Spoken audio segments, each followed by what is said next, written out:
ሁላችንም እንዳይደርስ ተስፋ አድርገን ነበር፣ ግን የሚያሳዝን ሁኔታ ሄርሜላ ትልቅ ውሳኔ ላይ ደርሳለች። ብዙዎቻችሁ እየጠየቃችሁን ነበር፣ ሄርሜላ ዩቲዩብ ልታቆም ነው የሚሉ ወሬ እውነት ነው? ዛሬ እውነቱን እና መረጃውን ይዘንላችሁ ቀርበናል። ከዚህ ውሳኔ ጀርባ ያለውን አስደንጋጭ ምክንያት ስትሰሙ ትገረማላችሁ። እስከ መጨረሻው ተከታተሉን። ሰላም ጤና ይስጥልኝ ቤተሰቦቼ፣ እንኳን ወደ ቻናሌ በሰላም መጣችሁ። ዛሬ ትንሽ ከበድ ያለ ወሬ ነው ይዤላችሁ የመጣሁት።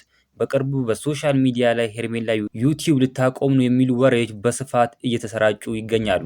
ሄርሜላ በዩቲዩብ ታሪካችን ውስጥ ትልቅ ቦታ ካላቸው እና ብዙ ተከታይ ካፈሩ ሰዎች አንዷ መሆኗ ይታወቃል። ታዲያ ለምንድነው እንዲህ ያለ ወሬ የተናፈሰው? በእርግጥ ስራዋን ታቆማለች? ሄርሜላ በቅርብ ጊዜ በለቀቀችው ቪዲዮ ላይ እና በኢንስታግራም ገጿ ላይ የሰጠችው አንዳንድ ፍንጮች አሉ። በቅርብ እረፍት ያስፈልገኛል የሚሉ ቃላትም በተደጋጋሚ ተጠቅማለች። ምናልባት ከዩቲዩብ በስተጀርባ ሌሎች ትልልቅ ስራዎች ላይ ትኩረት ለማድረግ አስባ ይሆን? ሰዎች እንደሚሉ ከሆነ ጫናው በዝቶባታል። ነገር ግን እውነታው ከዚህ የጠለቀ ሊሆን ይችላል። እስካሁን ባለው መረጃ መሰረት ሄርሜላ በይፋ አቁሜያለሁ አላለችም። ነገር ግን የረጅም ጊዜ እረፍት እንደምትወስድ ፍንጭ ሰጥታናለች። ለዘላለም ትተዋለች ማለት ላይሆን ይችላል።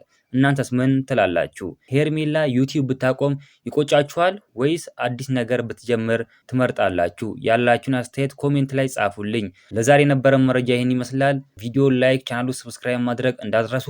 በሌላ ቪዲዮ እስከምንገናኝ በያላችሁበት የዓለም ዳርቻ ሰላማችሁ ብዝት ይበልልኝ። ደህና ሁኑልኝ።